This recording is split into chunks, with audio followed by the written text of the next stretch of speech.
सबसे पहले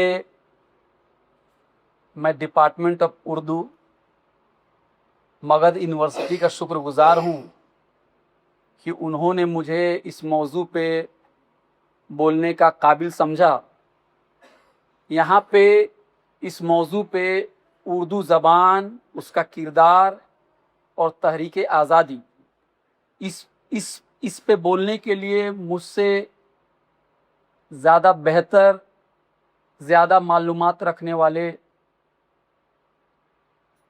शख्सियात यहाँ पे मौजूद हैं। ये मेरे लिए भी काफ़ी टफ है कि मैं कुछ नई बात या कुछ अलग बात क्या बोलूं।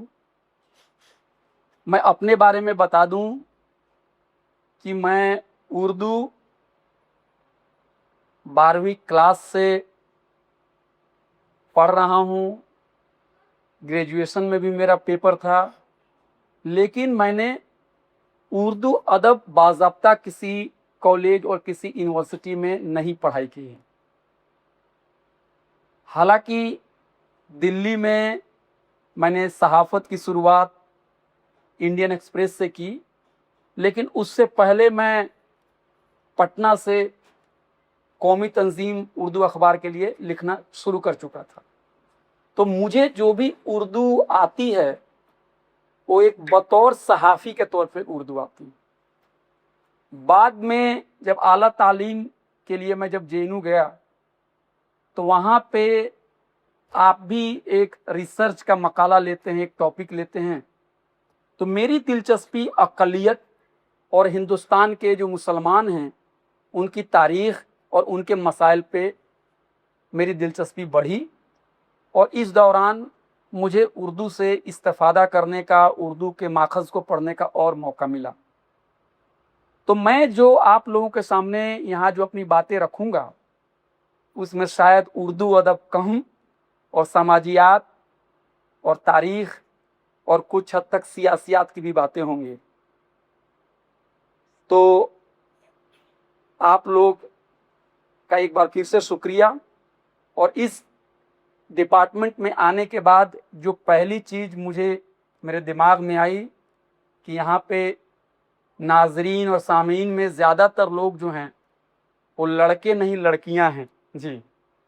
तो ये भी एक मिसअंडरस्टैंडिंग फैलाई जाती है कि एक ख़ास समाज में लड़कियां नहीं पढ़ती हैं, और आप लोगों ने जिस बेहतर तरीके से आपने तहरीक आज़ादी से मुताल्लिक नज़में पढ़ी वो भी बहुत खूबसूरत है।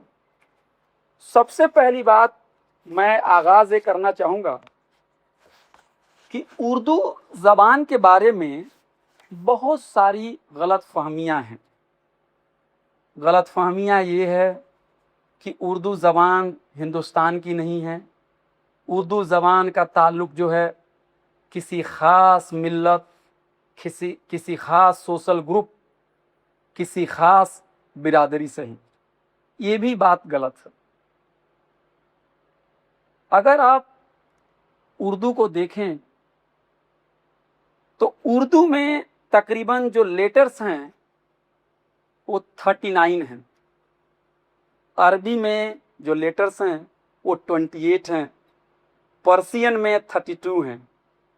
तो उर्दू ज़बान ने ते, दे, ड़े, छोटी ए, बड़ी ए इनको इंक्लूड किया, क्योंकि हिंदुस्तान में अगर आप किसी ज़बान को बोलेंगे तो जब तक आप टमाटर नहीं बोलेंगे, जब तक आप डमरू नहीं बजाएंगे, जब तक घोड़ा नहीं दौड़ाएंगे, जैसे अभय भी लिखना हो तो भी बहुत मुश्किल है।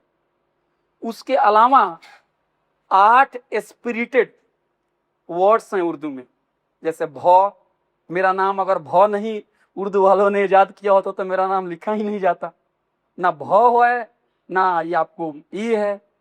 तो उर्दू वालों ने मेरे ऊपर इनायत की कि भौ भी उन्होंने डेवलप किया, बड़ी ये भी उन्होंने डेवलप किया। उसी तरह छाता भी आप नहीं बोल सकते हैं, भाई भी नहीं बोल सकते हैं, दूध भी नहीं बोल सकते हैं, गोरखपुर भी नहीं बोल सकते हैं। तो शुरू से ही आप देखेंगे तो जो उर्दू ज़बान है वो जो मिडिवल टाइम है जो अहद उस्ता है, उसी ज़माने में ये ज़बान जो है वो हिंदुओं और मुसलमानों और दीगर मजहबी ग्रुप के मुश्तरका कोशिशों काबिशों से ये ज़बान परवान चढ़ी।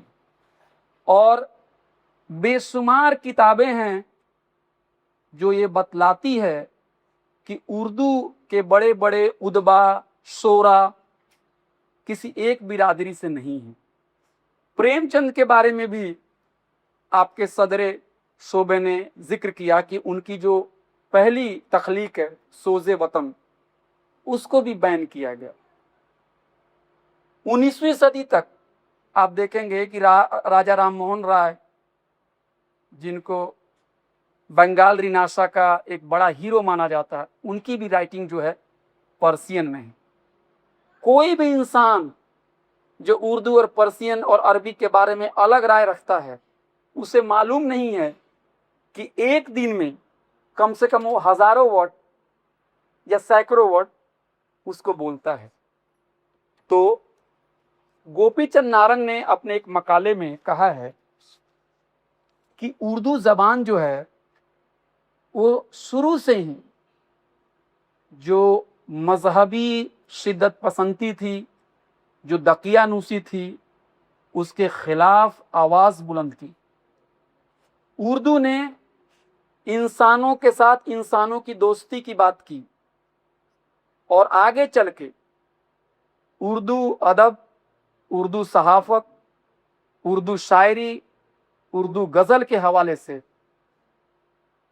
बहुत सारे अदीबों ने, राइटर्स ने अपने पैट्रियोटिज्म, अपने हुब्बुल वतनी का भी इजहार किया। तो आप देखेंगे कि उर्दू अदब में एक जो बहुत ही सेंट्रल थीम है, जो मरकजी मौजू है, वो है मुश्तरका तहजीब, जिसको हम कहते हैं कंपोजिट कल्चर। आजकल कंपोजिट कल्चर की बात करने पे बहुत लोगों को एतराज होता है और उनको लगता है कि कंपोजिट कल्चर करने से या कंपोजिट बात करने से चीज़ें कमज़ोर हो जाती हैं।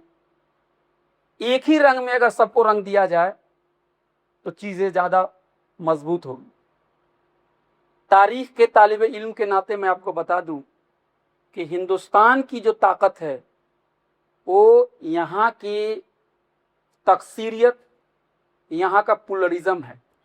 यूरोप में क्या हुआ कि वहाँ पे जब नेशन स्टेट 18वीं सदी, 17वीं सदी, 19वीं सदी में जब उसका उरूज हुआ, तो वहाँ के मुफक्किरीन ने, वहाँ के सियासी थिंकर्स को ये लगा कि जो नेशन की बाउंड्री होगी वही कंट्री की भी बाउंड्री होगी।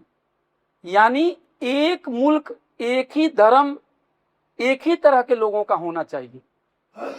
लेकिन आप देखेंगे कि किसी भी जंगल में आप चले जाइए, कभी भी आपको एक तरह के पेड़ पौधे नहीं मिलते हैं, आपको तरह तरह के पेड़ पौधे मिलते हैं। हम एक तरह के गमले लगा सकते हैं, गुलाब वाटिका बना सकते हैं, लेकिन कुदरत हर तरह के पेड़ पौधे सबको पैदा करता है। इसलिए कहीं भी दुनिया में एक तरह के लोग नहीं पाए जाते हैं। जो हकीकी चीज जो है, जो जमीनी हकीकत है, वो है डाइवर्सिटी।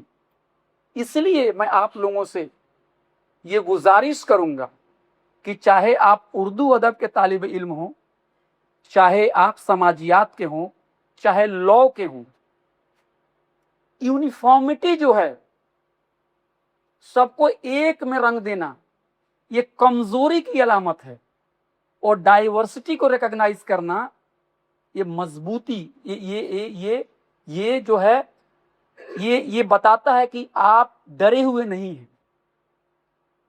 सर सैयद अहमद खां के बारे में भी लोग आजकल बहुत इधर उधर की बातें कहते हैं, लेकिन सर सैयद अहमद खां, जिन्होंने तालीम के लिए, सोशल रिफॉर्म्स के लिए बहुत कुछ किया। आपको पता है सर सैयद अहमद खां की जो राइटिंग है वो इजहार आज़ादी के बारे में आप उसको पढ़िए। आज के दौर में बहुत मौजू हैं, मिल्टन, आपके लिए जेम्स मिल, ये लोग यूरोपियन जो ट्रेडिशन है उसमें इन्होंने फ्रीडम ऑफ एक्सप्रेशन की बात कही है। लेकिन जिस तरीके से सर सैयद अहमद खान ने फ्रीडम ऑफ एक्सप्रेशन के लिए जो उन्होंने उसकी ताकीद की है, उसके लिए जोर डाला है, वो भी आज बहुत ही रेलेवेंट है। आप पढ़िए उनके जो मज़ामीन हैं।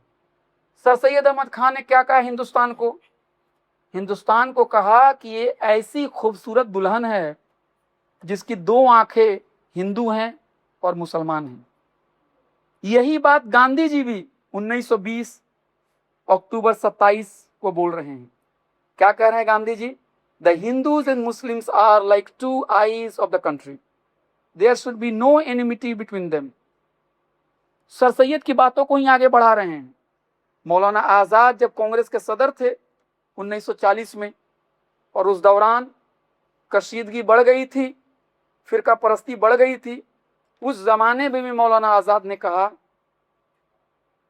कि मुल्क की आज़ादी जो है उससे भी ज़्यादा अजीज है कि हम हिंदू मुसलमान इत्तेहाद के लिए काम करें।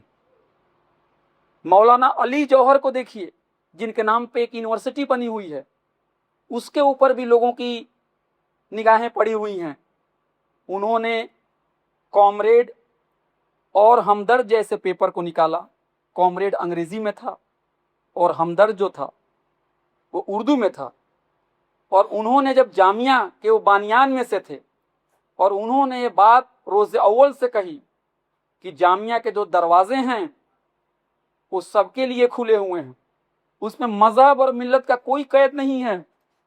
और उन्होंने एक बात कही कि जामिया यूनिवर्सिटी जो है वो फिरंगियों के खिलाफ, जो अंग्रेज हैं, जो हमारा इस्तेहसाल कर रहे हैं, उनसे लड़ने का जज्बा पैदा करने के लिए जामिया बना हुआ है।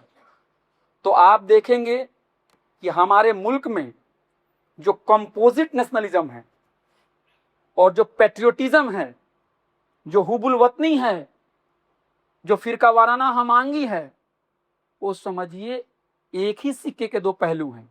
एक रूह है, एक जिस्म है। भारत जैसे मुल्क में जहां पे हर धर्म हर मजहब के लोग रहते हैं, सदियों से रह रहे हैं, और यूरोप के भी जो लोग समझदार लोग हैं वो देखते हैं और समझते हैं कि भारत कितना बेहतरीन है, कि यहाँ पे कोई झगड़ा नहीं है। मैं अपनी माता जी का एक पर्सनल जिक्र करता हूँ। मेरी माता जी ज़्यादा पढ़ी लिखी नहीं है, लेकिन मैं जब भी कहता हूँ कि जो हमारे मुसलमान भाई है वो धर्म में यकीन करते हैं, वो सच्चे हैं, सादिक हैं, मेरी माँ कहती है हाँ हाँ वो लोग तो अपने धर्म पे हैं, वो लोग तो बिल्कुल सही है। यानी आम आदमी के बीच में कोई झगड़ा नहीं है। जो झगड़ा है उन लोगों के लिए है जो झगड़ा करना चाहते हैं। तो ये बात मैं इसलिए कह रहा हूं कि कंपोजिट नेशनलिज्म, बराबरी, मसावात और फिरका वाराना हमांगी और हुबुल वतनी, इसको अलग करके नहीं देखा जा सकता है। सोशल जस्टिस, डाइवर्सिटी, पैट्रियोटिज्म, ये सब एक ही चीज है। एक नहीं रहेगा तो दूसरा नहीं चल सकता। अगर आप मसावात नहीं रखेंगे समाज में, अगर आप हार्मनी नहीं रखेंगे, आप सोशल जस्टिस नहीं रखेंगे, और आप सिर्फ पैट्रियोटिज्म की बात करेंगे, वो भी अधूरा है। एक और बात कही जाती है उर्दू सहाफत के बारे में कि उर्दू सहाफत जो है या उर्दू जर्नलिज्म जो है वो मुसलमानों का, मुसलमान या कोई एक खास कम्युनिटी के लोग पढ़ते हैं और उसे भी चलाते हैं। ये भी गलत है। जो पहला अखबार जो है 1822 में जो अखबार था जामे जहां नुमा, वो भी कलकत्ता से हरिहर दत्त ने निकाला। तो जो लोग कहते हैं कि ये किसी खास मिल्लत बिरादरी का है, उनका भी आर्गुमेंट जो है गलत हो जा रहा है। यह पेपर बताया जाता है कि सुहेल अंजुम साहब ने अपने एक मजमून में जिक्र किया है कि जब वर्नाकुलर प्रेस को देसी प्रेस से ज्यादा टैक्स लिया जाने लगा, ज्यादा रेवेन्यू उनसे कलेक्ट किया जाने लगा, तो इस अखबार ने सदाए एहतजाज को बुलंद किया। बाद में चल के हई साहब ने, प्रोफेसर हई साहब ने जिक्र किया, मौलवी मोहम्मद बाकर का जिक्र किया कि उनका जो अखबार था डेली उर्दू अखबार, उसका कितना नुमाया रोल है 1857 की लड़ाई में। उनको ब्रिटिश हुकूमत ने मार डाला। कुछ लोगों का मानना है कि उनको फांसी दे दी गई, कुछ लोगों का मानना है कि उनको तोप से उड़ा दिया गया। इसी तरह से आप देखेंगे तो मौलाना आजाद के जो अल हिलाल पेपर हैं, उसको पढ़े बगैर, उससे गुजरे बगैर आप हिंदुस्तान की आजादी को नहीं समझ सकते हैं। हजरत मोहानी का भी जो पेपर है उर्दू मुअल्ला जो है, द लॉफ्टी उर्दू, वो भी उन्होंने 1903 में निकाला और वो बार बार जेल भी गए। अल जमियत भी एक पेपर है 1925 में, जब खिलाफत तहरीक जो थी वो जोर पकड़ा, वो भी पेपर काफी इंपॉर्टेंट है। कौमी आवाज भी पंडित जवाहरलाल नेहरू ने 1945 में निकाला, वो भी काफी इंपॉर्टेंट पेपर है। देखिए, मैं इन अखबारात का जिक्र इसलिए कर रहा हूं कि किसी भी एक छोटी सी गुफ्तगू या तकरीर में इन सारी बातों को समेटा नहीं जा सकता है। लेकिन आप लोग यंग स्कॉलर हैं, आगे चल के आप लोग भी टीचर बनेंगे। ये ऐसा फील्ड है जिसके ऊपर बहुत काम नहीं हुआ है, बहुत मजबूरी है, क्योंकि लोगों को जबान नहीं आती है। और जबान अगर उर्दू थोड़ी बहुत आती भी है तो उस जमाने की उर्दू को थोड़ी मास्टरी करने के लिए थोड़ा और मेहनत करने की जरूरत है। तो आप देखेंगे कि ये उर्दू सहाफत का भी 200 साल का बहुत ही बेहतरीन, बहुत ही इनकलाबी उसकी तारीख है। और मुझे नहीं लगता है कि इतनी लंबी तारीख किसी और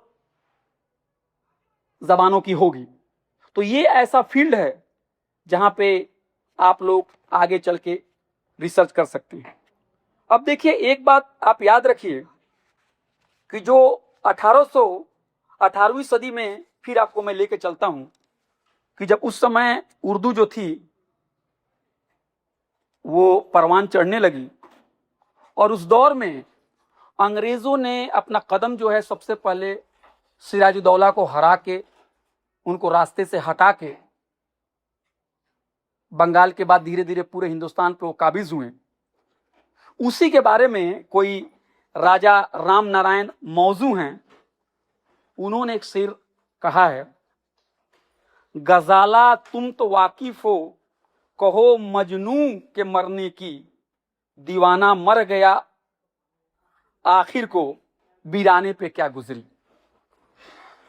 तो ये गोपीचंद नारंग भी अपने मजमून में कह रहे हैं कि उस जमाने में आप देखेंगे कि ब्रिटिश एम्पायर को सीधे तौर पे उनका नाम नहीं लिया जा रहा है, लेकिन सिराजुद्दौला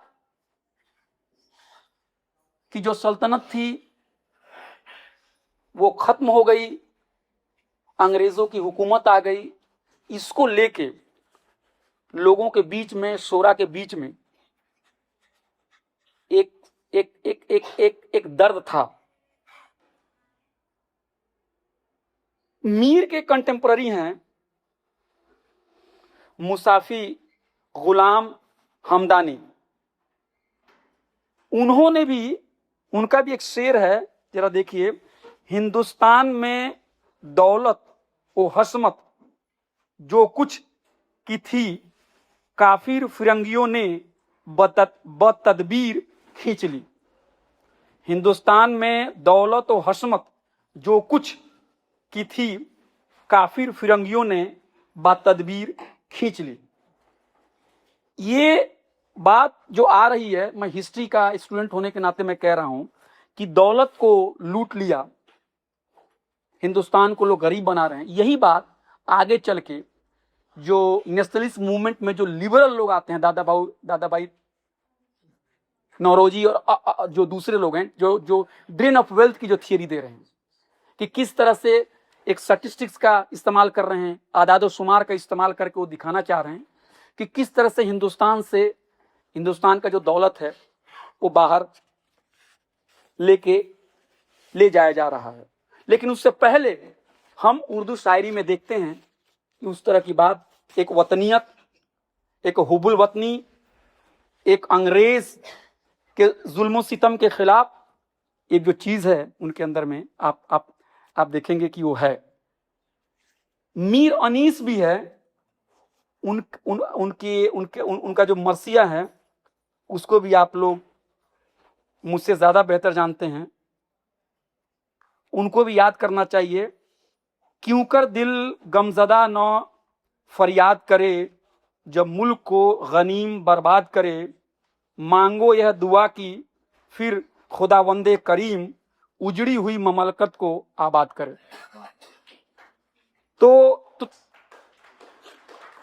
तो ये ऐसे एरियाज हैं जिसके ऊपर आप लोग रिसर्च कर सकते हैं। देखिए, आप मुझसे बेहतर कर सकते हैं, मैं सिर्फ आपको एक बता रहा हूं कि ये सब सारी चीजें हैं जो मैंने जो भी रिसर्च भी किया तो मैंने पाया कि जो भी इस मौजू के ऊपर जो लिखा जा रहा है बहुत गहराई में चीजें नहीं हैं। तो आप लोगों की जिम्मेदारी है कि इसको आप लोग बहुत ही गहराई के साथ आप लोग इसको देखें, इस मामले को देखें। 1857 के बाद अंग्रेजों ने हिंदुस्तानियों को तबाह किया और मेरी एमफिल जो है वो उसी मौजू के ऊपर है कि 19वीं सदी में मुसलमानों ने तनज़्ज़ुली को कैसे देखा, एक सेंस ऑफ डिक्लाइन था। उसी दौरान में जो उलमाए कराम थे उनको लगा कि दीन से मुनहरिफ होने की वजह से हम लोगों के साथ एक बर्बादी हुई। फिर देवबंद चले गए और एक दूसरा धड़ा जो निकला वो हाली सर सैयद का था। हाली और सर सैयद के बारे में एक चीज याद रखिए, सर सैयद के बारे में तो मैंने बताया कि वो भी एक कंपोजिट नेशनलिज्म के वो भी सपोर्टर थे, रिफॉर्म्स के बहुत बड़े सपोर्टर्स थे और यूरोपियन थॉट्स के जो अच्छे चीज थे उसको अपना रहे थे। लेकिन हाली जो हैं, हाली ने भी मुसलमानों से बहुत अपील की है कि देखो जो हिंदू भाई हैं वो लोग अंग्रेजी तालीम को ले रहे हैं और तुम लोग उसमें पिछड़ रहे हो। तो मालिक राम की किताब को आप देखिए, उसमें हाली का आपको बायोग्राफी मिलेगा और उसमें आप देखेंगे कि एक उनको लगा, उनकी थिंकिंग अलग इस मामले में थी कि उनको लगता था कि इस समय ब्रिटिश हुकूमत से टकराना मसलहत की बात नहीं है, इसलिए सोसाइटी को रिफॉर्म्स करो और आगे बढ़ो। गांधी जी की भी किताब अगर आप देखेंगे हिंद स्वराज 1909 में, तो उसमें भी गांधी जी यही बात कह रहे हैं, अंग्रेजों ने हमें गुलाम बनाया या हम अपनी वजह से भी गुलाम हुए। कोई भी सोसाइटी जब अंदर से कमजोर होती है तभी कोई उसे गुलाम बनाता है। तो मुझे लगता है कि अगर आप अच्छे स्पिरिट से पढ़ें सर सैयद अहमद खां को और हाली को, तो वो रिफॉर्म की बात कर रहे थे। लेकिन उनकी जो किताब है मुसद्दसे हाली, उसको लोग कहता है कि वो पैन इस्लामिज्म की बात कर रहे हैं। मुझे लगता है कि उससे बेहतर है कि अब इस जाविये से देखें कि वो किस तरह से रिफॉर्म्स, अंग्रेजी तालीम और उर्दू प्रोज को एक मॉडर्न बनाने की उनकी कोशिश थी। शिबली नोमानी भी बहुत बड़े पोएट हैं, वो भी आपको उनके ऊपर भी आप लोगों को रिसर्च करने की जरूरत है। वो भी अलीगढ़ के साथ थे लेकिन बाद में वो वहां से छोड़ के चले गए। इकबाल के बारे में बहुत सारी बातें कही जाती है, लेकिन इकबाल के बारे में आप मुझसे ज्यादा जानते हैं। सारे जहां से अच्छा हिंदुस्तान हमारा, ये तो सब जानते हैं। लेकिन एक जालियांवाला बाग के ऊपर, अमृतसर के ऊपर उन्होंने कुछ लिखा है, हर जाहिरे चमन से यह कहती है खाके पाक, गाफिल न रह जहां में,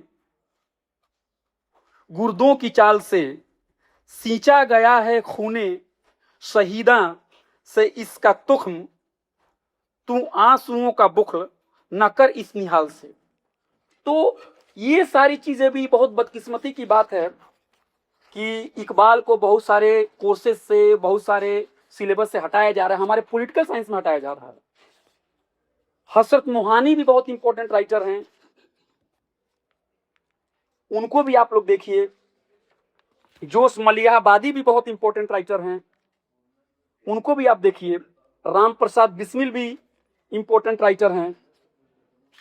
लेकिन आखिरी बात मैं यही कहूंगा कि जो आजादी का सपना हमारे शहीदों ने देखा था, वो सपना, वो ख्वाब पूरी तरह से मुकम्मल नहीं हो सका। और इस बात को अगर आपको समझना है तो पंजाबी जबान की एक राइटर हैं अमृता प्रीतम, आप लोग जरूर पढ़िए उन्हें। अमृता प्रीतम की किताब है पिंजर, अंग्रेजी में उसका तर्जुमा खुशवंत सिंह ने स्केल्टन किया है, मैंने अभी पढ़ा है। और मुझे लगता है और मैं कह सकता हूं दावे के साथ कि जो 1950 में जो बात अमृता प्रीतम ने लिख दी, बहुत कम लोग हिंदी जबान में लिख पाए हैं। खवातीन के साथ क्या हुआ, एक बहुत, अगर आप उस किताब को पढ़ेंगे कि औरत ही सबसे ज्यादा सफर की है पार्टीशन में, तो आपको भी उर्दू लिटरेचर को एक डिफरेंट एंगल से देखने के आपके पास मवाद मिलेंगे। और हम लोग समझते हैं कि जो दुनिया है, ये जो हमारा मुआशरा है, इसको बेहतर बनाने के लिए और भी कुछ करने की जरूरत है। फैज के एक शेर के साथ मैं अपनी बात को खत्म करूंगा कि यह दाग दाग उजाला, यह शब गजीदा शहर, वह इंतजार था जिसका, यह वह शहर तो नहीं, यह वह शहर तो नहीं जिसकी आरजू लेकर चले थे यार की, मिल जाएगी कहीं ना कहीं। हमें और आगे चलने की जरूरत है और हमें तारीख में अपनी कामयाबियों पे अगर फख्र भी मनाना है, उससे हमें सीख भी लेनी है, तो हमें अपनी गलतियों के साथ भी उसको सीखने की जरूरत है। और कहीं ना कहीं हमारी यूनिटी टूट गई, जिसकी वजह से हिंदुस्तान उतना मजबूत नहीं हो सका जितना मजबूत होना चाहिए। ये आप लोगों की जिम्मेदारी है कि जो पास्ट की जो गलतियां हैं उसको करेक्ट करके एक बेहतर समाज बनाने के लिए हम कोशिश करें। हमें सिर्फ पास्ट को ग्लोरीफाई करने से कोई समाज आगे नहीं बढ़ता है। आपका बहुत बहुत शुक्रिया।